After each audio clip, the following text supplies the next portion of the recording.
에베소서 1장의 3절부터 14절까지는 삼위 하나님께서 우리의 구원을 위해서 어떠한 일들을 하셨는지를 살펴보면서 그 삼위 하나님께 찬양합시다 하는 말씀으로 한 문장으로 되어 있다고 말씀을 드렸습니다. 그리고 15절부터 23절까지 다시 한 문장으로 길게 쓰여져 있는데 에베소 교회 성도들 또는 소아시아에 있는 성도들을 위한 사도 바울의 기도 내용이 담겨 있습니다. 우리는 지난 2주 동안에 그 기도 중에서 특별히 그들이 보여주고 있는 그리스도 안에서의 믿음과 성도 사이의 깊은 사랑의 소문, 그것을 사도 바울이 듣고 하나님께 감사하는 감사의 기도 내용을 살펴보았고요. 이제 오늘부터 해서 그들을 위하여 사도 바울이 간구하는 기도의 내용을 살펴보고자 합니다. 두 가지 간구를 하고 있는데요. 하나는 하나님을 알아갈 수 있게 해주십시오 라고 하는 간구고, 또 다른 하나는 교회를 알게 해주십시오 하는 간구입니다. 이 두 가지를 오늘과 다음 주 2주에 걸쳐서 하나씩 살펴보도록 하겠습니다. 그래서 오늘은 먼저 하나님을 알게 하시고 라고 하는 이 부분으로 같이 생각을 해볼 텐데요. 17절 보시게 되면 뒷부분에 하나님을 알게 하시고 이렇게 나와 있어요. 하나님을 알게 하다는 말은 한 번에 일어날 수 있는 일은 아닙니다. 우리는 이미 신지식이 있는 성도들이에요. 그러니까 예수를 믿어서 하나님이 어떠한 분인지를 아는 사람들이에요. 그러나 그것이 다는 아니죠. 우리는 시간이 흐르면서 점점 하나님을 더 많이 알아가야 돼요. 그래서 여기 사도 바울이 말하고 있는 하나님을 알게 해주십시오 라고 하는 말은 하나님을 더 자세히 더 정확하게 알아가게 해주십시오 이렇게 기도한다는 사실을 알면 되겠습니다. 우리가 보통 하나님이 어떤 분이시냐 할 때 이 신지식은요, 성경에서 이야기하고 있는 여러 가지, 하나님은 사랑이십니다, 하나님은 공의로우신 분이십니다, 하나님은 거룩하신 분이시고 자비로우신 분이시고, 하나님은 전지전능하시고 무소부재하시고 자존하시고 영존하시는 하나님이시다 하는 등등의 하나님에 관련되어진 하나님을 알게 하는 여러 가지 하나님의 속성들을 우리는 끊임없이 배워왔습니다. 굉장히 중요한 일이지만 그보다 더 근본적으로 우리가 하나님을 알아야 되는 핵심이 있다면 그것은 하나님의 아버지 되심에 대한 이미지입니다. 아버지의 이미지, 이것을 아는 것이 그 무엇에 우선해야 합니다. 하나님이 아버지이시다, 우리 아버지시다라고 하는 것은 성경의 곳곳에서 우리에게 알려주고 있는데요. 그 가운데 대표적으로 한 군데를 찾아보시게 되면 이사야서 49장 14절 이하에 이렇게 하나님을 묘사하고 있습니다. 오직 시온이 이르기를 여호와께서 나를 버리시며 주께서 나를 잊으셨다 하였거니와 여인이 어찌 그 젖먹는 자식을 잊겠으며 자기 태에서 난 아들을 긍휼히 여기지 않겠느냐. 그들은 혹시 잊을지라도 나는 너를 잊지 아니할 것이라. 내가 너를 내 손바닥에 새겼고 내 성벽이 항상 내 앞에 있다. 이렇게 해서 하나님의 아버지 되심을 오늘날 우리 인생 속에서 어머니상으로 표현을 해놓고 있는 것을 볼 수가 있어요. 젖먹는 자식을 잊지 아니하는 어머니와 같은 그러한 자비롭고 자애로우신 분으로 하나님을 소개해놓고 있습니다.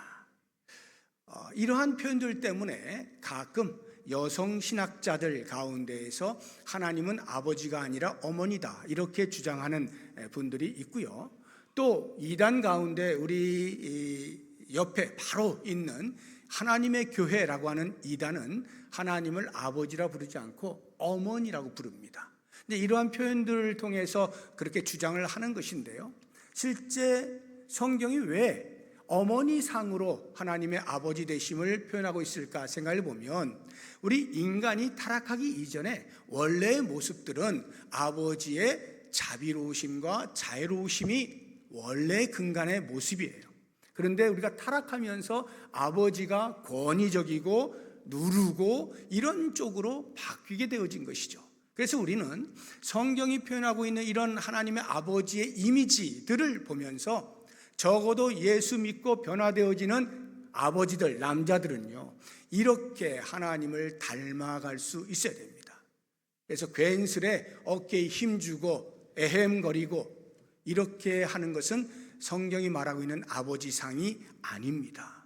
철저하게 마치 젖 먹는 자식을 잊지 아니하고 태에서 난 자를 잊지 아니하고 돌보는 그러한 자비로우신 모습, 이것이 바로 아버지의 모습이라고 하는 것을 생각하면서 저도 마찬가지지만 이 자리에 계신 분들 아버지상을 그렇게 정립해 갈 수 있으면 좋겠습니다. 저는 오늘 말씀을 준비하면서 찬양이 하나 이렇게 떠올라서 계속 듣고 부르고 이렇게 했는데 너무 좋은 찬양이에요. 하나님 아버지라고 하는 그 찬양인데요. 내가 이런 사람이고 저런 사람이고 실수도 많고 넘어지고 이런 사람이지만 여전히 하나님께서는 아버지 되셔서 나를 보호하시고 지켜주시고 여전히 내가 하나님을 아버지라 부를 수 있는 것이 너무너무 좋습니다. 이러한 고백의 찬양이거든요. 그래서 이 찬양을 부르면서 받은 바 은혜가 너무도 크고 해서 이 시간에 하나님이 어떠한 분이신가 하는 것을 우리가 살펴보기 전에 먼저 이 찬양을 우리 전미라 권사님의 목소리를 통해서 먼저 듣고 계속해서 말씀을 듣도록 하겠습니다.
우리가 실수가 많죠.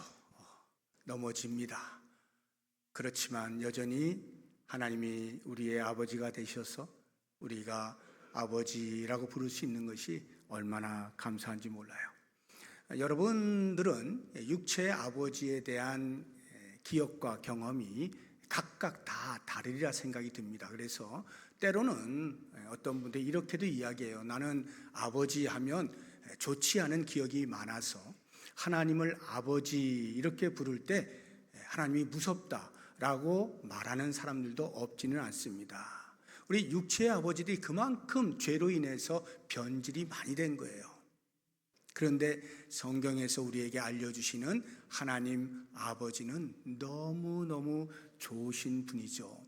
그래서 우리 육체의 아버지에 대한 생각 넘어서서 성경이 우리에게 들려주고 있는 하나님 아버지, 하나님을 내 아버지라 부를 수 있는 것이 얼마나 감사한지 감격하면서 왜 그런지, 하나님이 우리를 위해서 어떤 일을 하시길래 하나님께서 아버지로서 당신의 자녀들에게 어떠한 복을 주시길래 이렇게 고백할 수 있는가, 오늘 말씀을 통해서 같이 한번 묵상해 볼 수 있으면 좋겠어요. 세 가지를 말씀을 드릴 텐데, 우리 하나님 아버지는 우리에게 부르심의 소망을 갖게 하시는 분이에요. 18절 한번 보십시오. 너희 마음의 눈을 밝히사 그의 부르심의 소망이 무엇이며, 이렇게 되어 있죠. 그의 부르심의 소망, 그의 하나님의 부르심, 우리를 부르셨단 말이에요.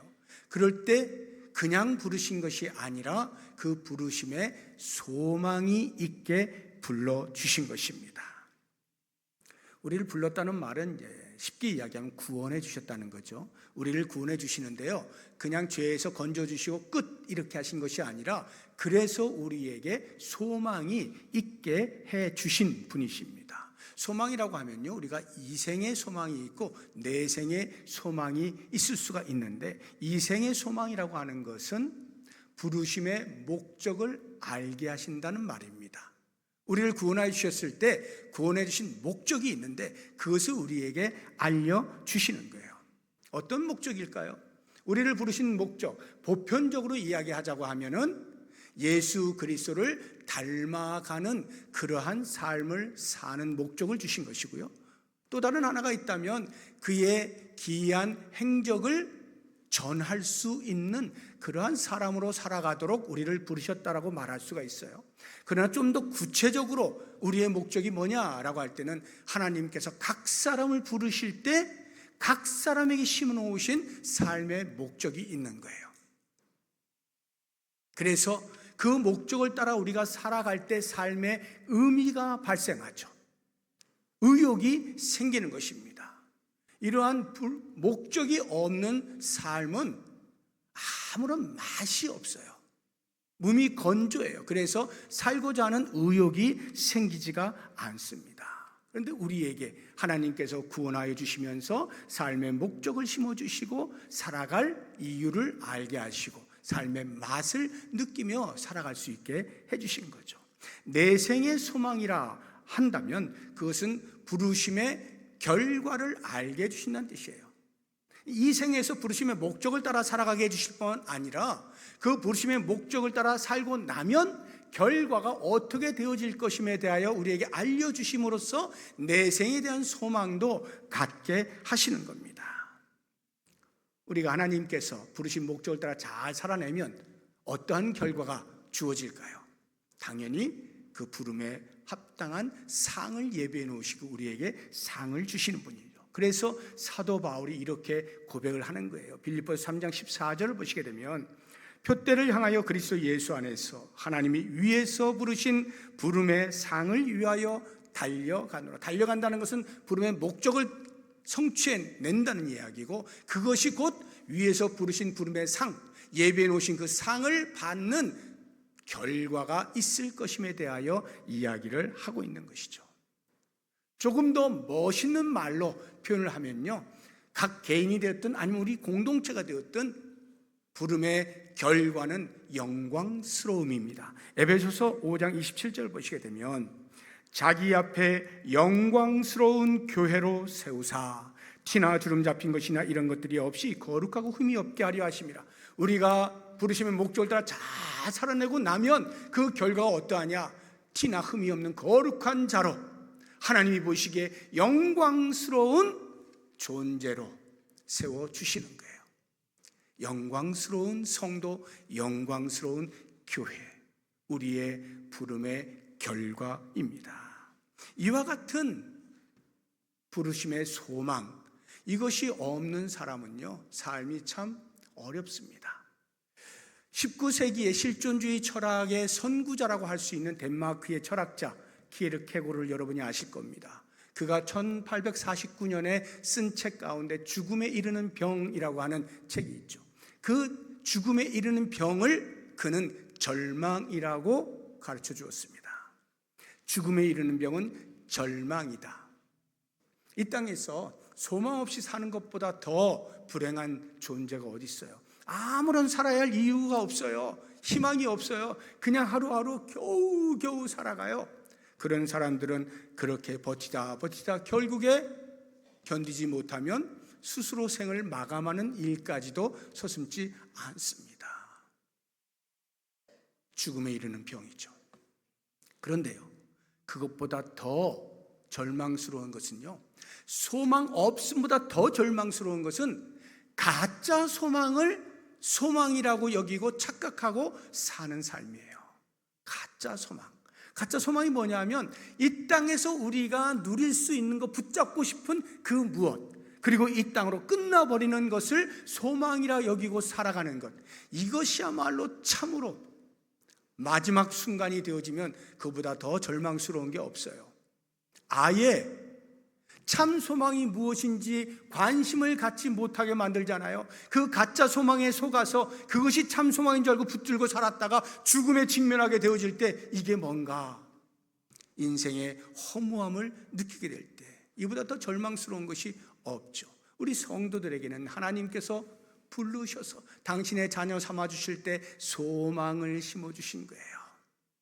이 땅에서 살아갈 삶의 이유와 그렇게 살아냈을 때 하나님이 어떻게 상을 예비해 놓으실지, 우리를 어떠한 존재로 삼으실지를 소망 가운데 살아갈 수 있도록 해주신 하나님 아버지, 그 하나님을 아버지라 부르는 것이 얼마나 놀라운 은혜입니까? 두 번째로 하나님 아버지는 이런 분이십니다. 기업의 영광을 풍성하게 주시는 분이에요. 다시 한번 18절을 보시게 되면 너희 마음의 눈을 밝히사 그의 부르심의 소망이 무엇이며 그 뒤에 성도 안에서 그 기업의 영광의 풍성함이 무엇이며 이렇게 표현해놨죠. 그 기업의 영광의 풍성함 할 때 그는 정관사 그가 아니에요. 그 기업이 아니라 그의 기업이에요. 하나님의 기업입니다. 하나님의 기업의 영광의 풍성함, 이 말은 하나님의 기업을 풍성하게 주신다는 말이에요. 하나님의 기업이 무엇일까? 두 가지로 우리가 이해할 수 있어요. 하나는 하나님께 속한 기업, 하나님의 소유로서의 기업이라고 이해할 수가 있습니다. 하나님의 기업이 무엇일까요?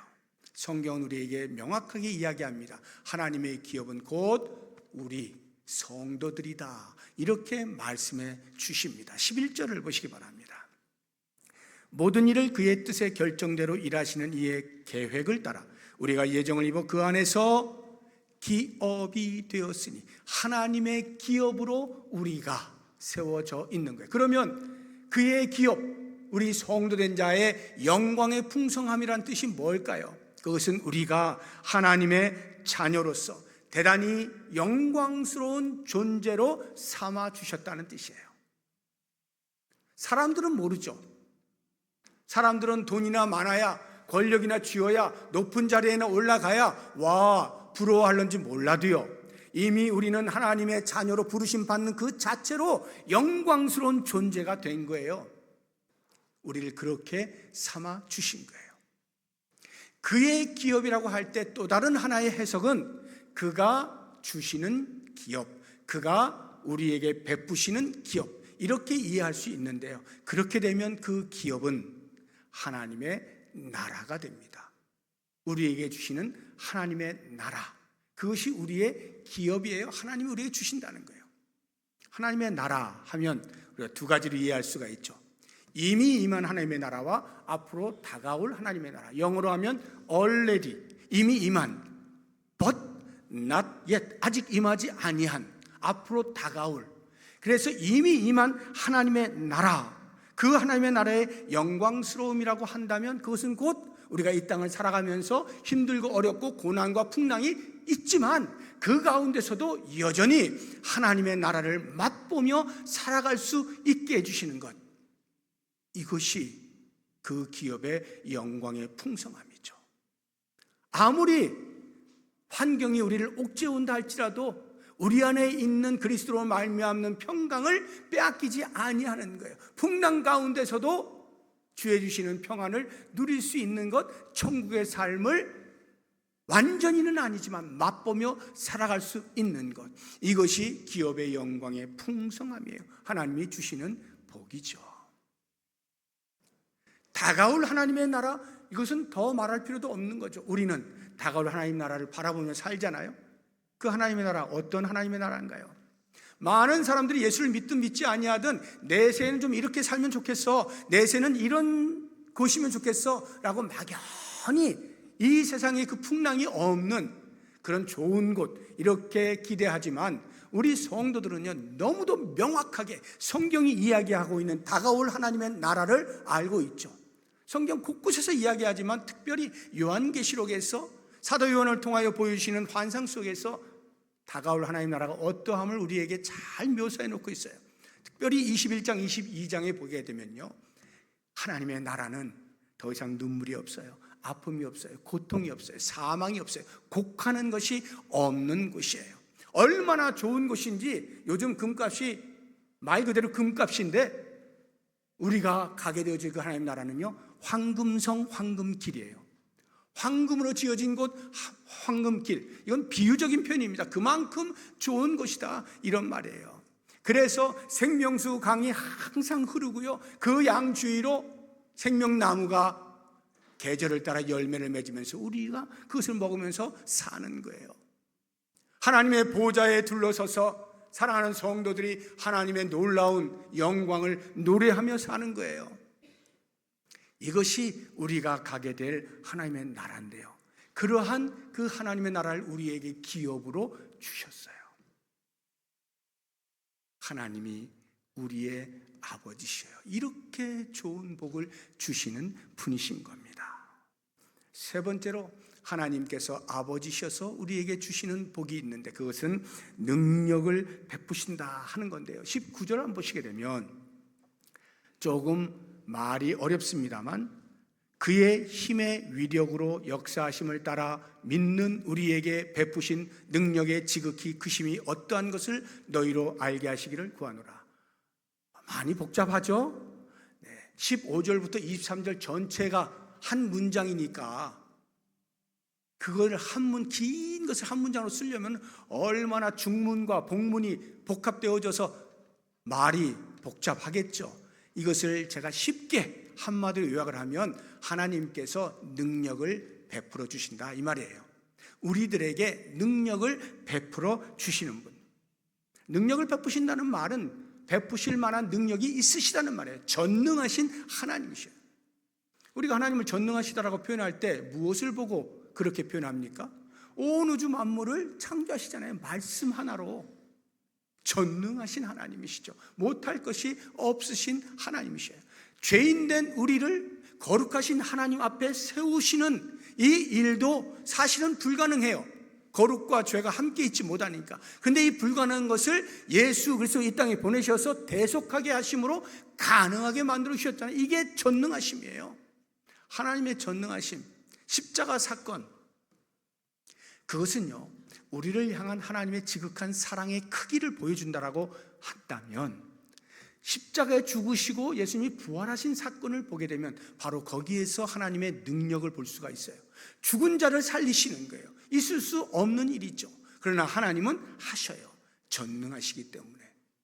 이러한 전능하신 하나님께서 그리스도만 살리신 것이 아니라 그리스도 안에 들어온 모든 성도들을 부활케 하시는 거죠. 죽음으로 끝이 아니다. 너희들도 내세가 있다, 부활한다 하는 것을 소망으로 삼고 살아갈 수 있도록 만들어 주시죠. 그래서 로마서 8장 11절에 보면 이렇게 사도 바울이 이야기해요. 예수를 죽은 자 가운데서 살리신 이의 영이 너희 안에 거하시면 그리스도 예수를 죽은 자 가운데서 살리신 이가 너희 안에 거하시는 그의 영으로 말미암아 너희 죽을 몸도 살리실 것이다. 우리가 그리스도의 살아나심처럼 다시 살아나게 되는데 그 이유는 하나님이 전능하시기 때문에 그렇다는 거예요. 그와 같은 하나님의 능력이 우리에게 주어지는 거예요. 이 땅을 사는 동안에 하나님의 능력이 주어진다는 말이 어떤 의미를 갖습니까? 하나님이 우리를 부르심에 소망에, 또 기업의 영광을 풍성하게 주심에, 이 모든 것들이 가능하게 할 수 있는 것은 하나님이 전능하시기 때문이죠. 만약에 능력이 없으시면 우리에게 무슨 부르심의 소망이 있을 것이고 기업의 풍성이 있을 수가 있겠어요. 하나님이 능력이 있으시니까 그것을 가능하게 만들잖아요. 그 이야기는요, 우리가 이 땅을 살아가면서 이미 기업의 풍성함과 부르심의 소망이 완벽하게 찾아와 있다고 한다면 굳이 뭐 이런 이야기를 할 필요가 없죠. 그런데 우리가 삶을 살다 보면 그렇지가 않잖아요. 힘든 게 많잖아요. 억울한 것도 많고요, 눈물 나는 것도 많고요. 이런 수없이 많은 고통이 있는 이 세상에서 우리가 견디어낼 수 있는 힘, 그래도 하나님의 말씀을 따라 살아내야 되겠다라고 하는 동기를 부여받을 수 있는 것은 하나님의 능력이 우리에게 임하시기 때문이죠. 하나님이 능력으로 우리에게 함께 하시기 때문에 가능한 거예요. 우리는 힘들고 어려울 때는 대충 세상이 내미는 손을 붙잡고 싶은 거예요. 그냥 세상이 가는 길을 따라 같이 순응하며 가면 그렇게 어렵지 않게 살아갈 수 있고, 적당히 거짓말하면서 적당히 이렇게 살아갈 수 있어요. 세상의 가치관을 따라 살아갈 수 있어요. 그런데 우리가 왜 그렇게 살지 아니하는가? 왜 하나님의 나라의 법도를 따라서 살아가는가? 힘들고 어려운데도 불구하고, 손해보는데도 불구하고, 억울한 일이 발생하는데도 불구하고 왜 그렇게 사는가? 전능하신 하나님이 우리에게 능력을 베푸시기 때문에 얼마나 견뎌낼 수 있다는 확신이 서는 거죠. 그래서 하나님 나라의 백성으로 하나님 나라의 법도를 따라 살아갈 용기를 얻게 되어지는 거예요. 이것이 하나님의 능력 베푸심입니다. 이렇게 우리가 믿는 하나님이 아버지 되셔서 우리에게 어찌하든지 좋은 것 주시기를 기뻐하시고 이와 같은 놀라운 복들을 부어주시는데, 이러한 하나님을 알게 되기를 사도 바울은 간절히 기도했단 말이에요. 에베소 교회 성도들을 생각할 때, 그 주변의 소아시아의 성도들을 생각할 때, 야, 내가 경험한 하나님, 이렇게 좋으신 하나님, 저들도 좀 제발 알았으면 좋겠습니다. 하나님이여 저들로 알게 해주십시오. 이렇게 기도하는데, 우리가 어떻게 그런 좋으신 하나님 아버지를 알아갈 수 있는가? 그것은 전적으로 성령 하나님에 달려 있어요. 17절 한번 보시기 바랍니다. 우리 주 예수 그리스도의 하나님 영광의 아버지께서 지혜와 계시의 영을 너희에게 주사 하나님을 알게 하시고, 지혜와 계시의 영, 곧 성령이에요. 성령께서, 하나님의 영께서 하나님의 마음과 하나님의 생각을 누구보다 잘 아시겠죠? 그 성령께서 우리 안에 내주하여 계시잖아요. 그러니까 그 성령이 우리에게 하나님을 알게 하시는 거예요. 어떻게 해요? 18절 보십시오. 너희 마음의 눈을 밝히사 영안을 열게 하셔서 하나님을 보게 만든다는 것이죠. 성령 하나님께서 우리의 영안을 열어서 하나님을 보게 해요. 이게 무슨 뜻이에요? 성경에 하나님이 어떠한 분이시라고 하는 것을 많이 알려주고 있는데, 성경을 읽을 때마다 그 하나님을 만날 수 있도록 성령 하나님께서 영안을 열어주시는 거예요. 그렇구나, 하나님이 이런 분이시구나, 나에게 이런 분이시구나. 말씀을 대할 때마다 계속 깨닫게 해주셔요. 진리의 영, 계시의 영이 우리로 하여금 말씀을 대할 때마다 알게 해주신다 하는 것입니다. 그래서 우리는 다른 그 어떤 것에 우선하여 기도할 때 성령으로 충만하게 해주십시오 기도해야 돼요. 왜 성령으로 충만해야 되느냐? 어떤 어마어마한 능력을 행사하기 위해서, 남들이 못하는 어떤 은사적인 일들을 행하기 위해서, 그 이전에요, 하나님 아버지를 바로 알기 위해서 성경이 우리에게 들려주고 계시는 하나님이 어떠한 분이신가를 계시의 영을 열어서, 우리의 영안을 열어서 알게 해주시기 위하여 성령으로 충만케 해주십시오.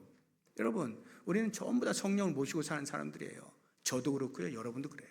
다 성령을 모시고 살아요. 그런데 어떤 사람은 하나님을 아버지로 정확히 알면서 살아가는 사람이 있는가 하면, 어떤 사람은 흐릿하게 그런가 하면서 사는 분이 있어요. 왜요? 왜 똑같이 성령을 모시고 있는데 그렇습니까? 성령으로 충만함의 정도가 그것을 차이나게 만드는 거예요. 성령으로 충만해야 하나님을 더 많이 알아갈 수 있게 되는 거죠. 그래서 우리는 성령 충만을 위해서 날마다 기도할 수 있어야 돼요.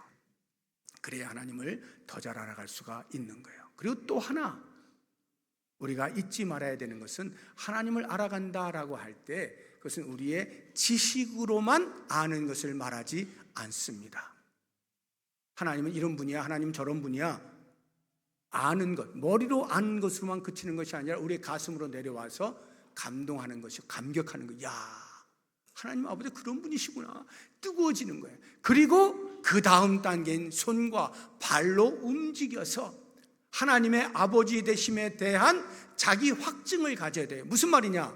내가 알고 있는 하나님, 그래서 하나님이 우리에게 이렇게 살라고 말씀하신 그 말씀대로 순종하며 살아낼 때 비로소 우리는 하나님을 정확히 안다라고 말할 수 있는 거예요. 그래서 에스겔서 36장을 보게 되면요, 26절 이하에 또 새 영을 너희 속에 두고, 이제 성령이 우리에게 임하시게 되면, 이 말에 구약 시대에 신약에 성령이 오시게 되면 이렇게 된다라고 하는 것인데요, 새 마음을 너희에게 주되 너희 육신에서 굳은 마음을 제거하고 부드러운 마음을 줄 것이며, 27절 또 내 영을 너희 속에 두어 너희로 내 율례를 행하게 하리니 너희가 내 규례를 지켜 행할지라. 하나님께서 하나님 나라의 백성으로서 하나님 나라의 법도를 따라 살아갈 수 있는 그 규례를 주실 것인데, 그것을 지켜 행함으로써 우리는 하나님을 더 많이 알아가게 되는 거예요. 그래서 우리는 이와 같은 기도를 빠지지 않고 할 수 있어야 됩니다.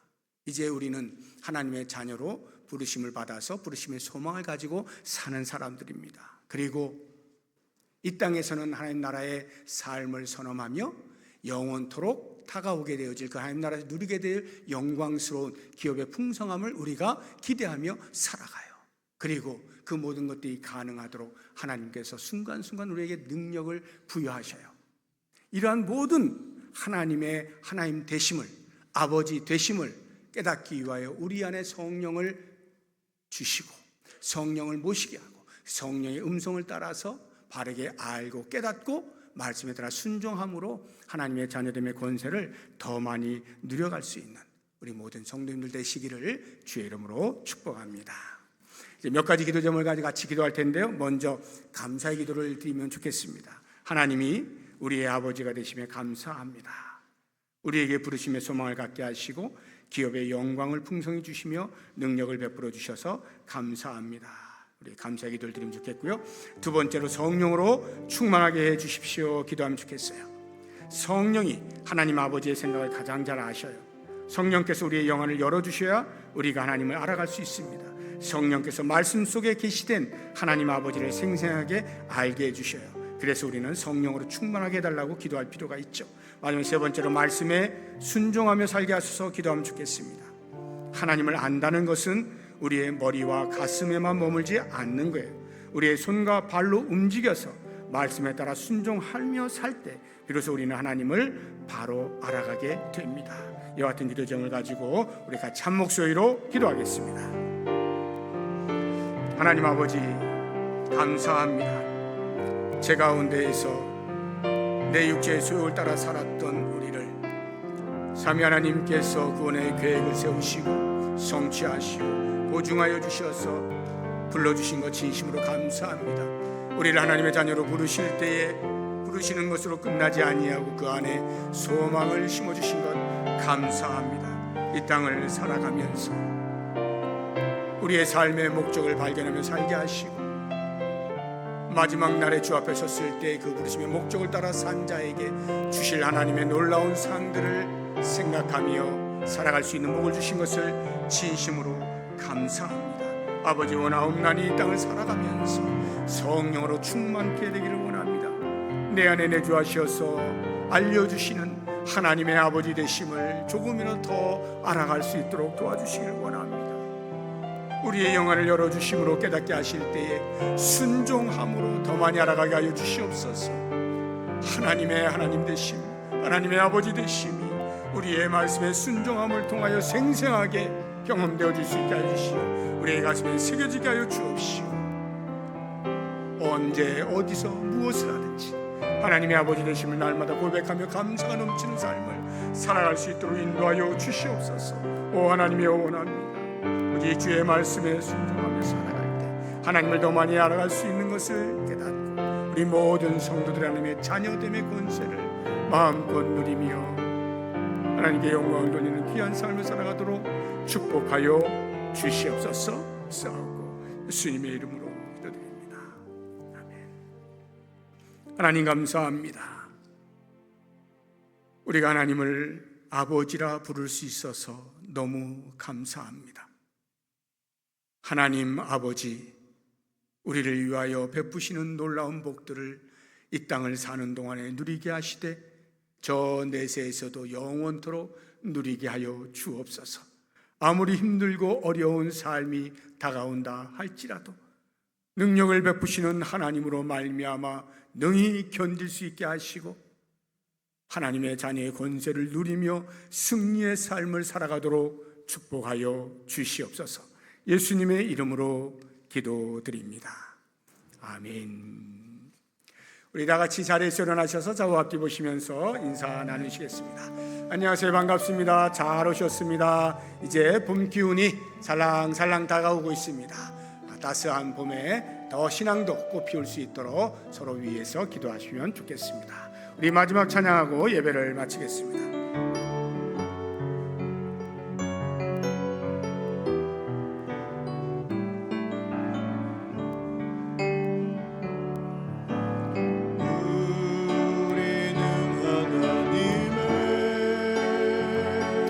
존귀한 자녀라오 하나님 거하실 처소되어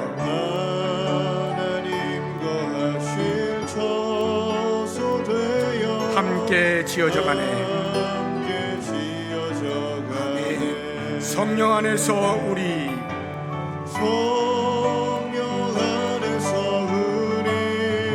서로 연결이 되고 그리스도 예수님 사랑 안에서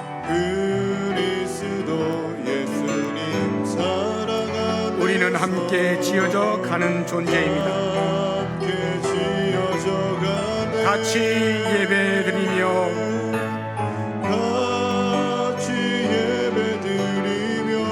성전이 되어가고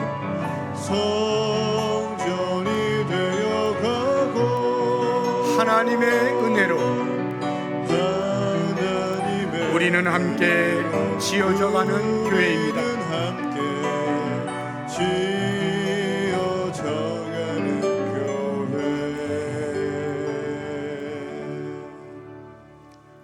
이제는 주 예수 그리스도의 은혜와 하나님의 사랑과 성령의 교통하심이 하나님의 아버지 되심을 말씀을 통하여 듣고 깨닫고 감사하고 감격하면서 하나님의 자녀로 살아가는 권세를 누리며 승리의 삶을 살아가기로 다짐하는 주의 백성들 머리머리 위에 이제로부터 영원토록 함께 있을지어다.